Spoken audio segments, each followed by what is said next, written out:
let's get off of nostalgia and history for a second and, talk about, where the team is right now. One thing that, I like tooting my horn and giving myself, patting myself on the back is, I've been really consistent on the cornerback depth. I've been really taking it on the chin from everybody saying, oh my God, the rookie cornerbacks aren't going to be able to play. They're not, we really are having issues there, so on and so forth. And I was so surprised when, on buy or sell last week, when it came to, do you buy the 49er cornerback depth? I thought I was going to be out on the limit again. And then all of a sudden, Jack Hammer comes out there and agrees with me and buys the quarterback depth. So I wanted to give you some time to really talk about what maybe has changed in your eyes about the rookie cornerbacks and why you feel like, maybe they can be the type of depth that we need. And if called upon to play, that they will actually be able to be productive players for us. Yeah, I think, for the people that are down on it, it's because we haven't seen them yet, right? So we're having to project with how good this group is going to be, as rookies. And it's funny because the same people who are saying that are projecting the rookie cornerbacks not to be good are the same people that are saying that Aaron Banks and Trey Lance are going to be great their first year, and Trey Sermon, right? So when you project them out, what I saw about when I look at him, Ambry Thomas to me is a guy who shouldn't have been taken in the third round. He has the talent to have been taken in the second, or at some point in the second round, maybe even late first round. But he didn't play in 2020, so not playing in 2020 I think hurt him. But if you turn on his film and you watch him play, he goes up against Chase Claypool, in 2019 from Notre Dame, and he shuts him down. They go at him early in the game, and he just takes him away. And then after that, I think they threw 2 balls at him to start the game. He took, I think one of them might have been caught on the sideline, but the other one was definitely incomplete. And they just stopped throwing at him because they were like, we tested you, we see we see you, so we're just going to go ahead and we're going to work over here for the rest of the game. Right. And the other one was, throughout all I heard throughout this whole run up to this draft was how Mac Jones wasn't any good because it was all about the Alabama receivers. He's got all this talent on the offensive side. That's one reason why he was any good. Well, then you turn on the film from 2019 and you watch Ambry Thomas cover these guys from Alabama in 2019 and just shut them down. And they don't, to the point again where they don't even go after him. They're attacking the other side of the ball the whole way because he's sticking on, Ruggs and these guys that were on the team in 2019, guys that eventually went on to be first round draft picks, and he was running right with them the whole way. Mm-hmm. So, I'm high on him because of what I saw out of him playing against high level competition in college, and also the way that Michigan used him, I think matches up really well with the 49ers system because obviously we saw at the end of last year the 49ers defense became more of a man coverage scheme, right? And the going out and getting Ambry Thomas kind of shows that that's the direction they want to go because throughout the majority of his time at Michigan, they were a heavy man coverage team because they brought a lot of pressure under their defensive coordinator for those years. And he played a lot of man. They played some zone too, but they were in man, I think more than 50% of the time. You watch him on film, you see him traveling with receivers to the point where he's having to line up in the slot at times. You see him rotating out of the slot into the free safety position and taking snaps out of as free safety. So Ambry Thomas is a guy who I think he's going to be able to really put up. It's going to be fun to watch him and Emmanuel Moseley compete in camp, I think. Yeah, and some things that really stood out to me about Ambry Thomas was his that dog in him. Like he loves being physical with receivers. And he's not afraid to, really get up in the faces of the receiver. He doesn't have like blazing speed, but he rarely gets burnt either. You know what I mean? Like he has really good hips, really good ability to kind of he's disciplined in his ability to not just like bite at moves and he getting beat on multiple moves and things of that nature.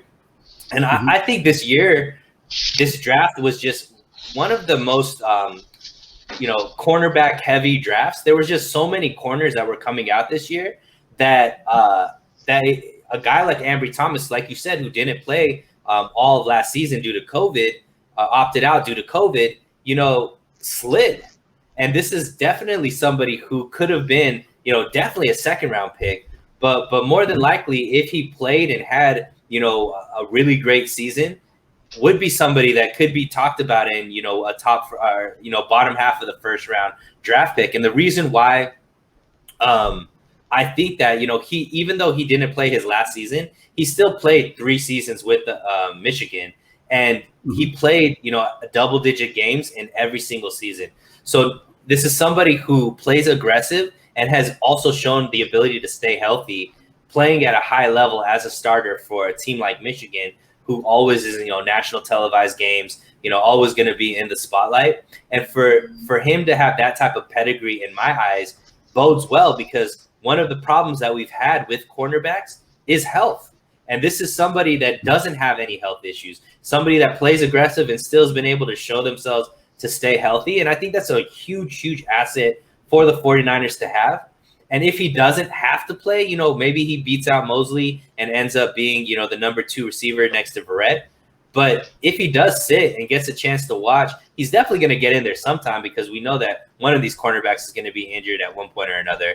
But just to have that type of ability in the 3rd round on your sideline, I think it's better than pretty much anything we've had to, maybe there's not really been a backup corner that we've had that we're like so excited about. I'm super excited about Ambry Thomas. I think that he's somebody who has not only has the build, but also shown on tape how great he could actually be. So I'm excited about it. Did you take a look at Lenore at all? And do you have any kind of thoughts about, what he might be able to do?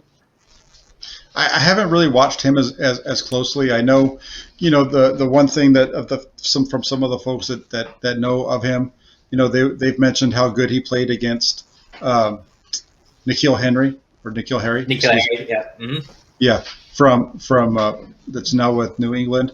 When they were in college together, he did a really good job against him. I don't know how much I put into that, because Harry is a guy who in the NFL hasn't succeeded. So there was a guy from Cal that I really liked this year, Cam Bynum, for example, and I think he went in the late second round, earlier 3rd round, a little bit before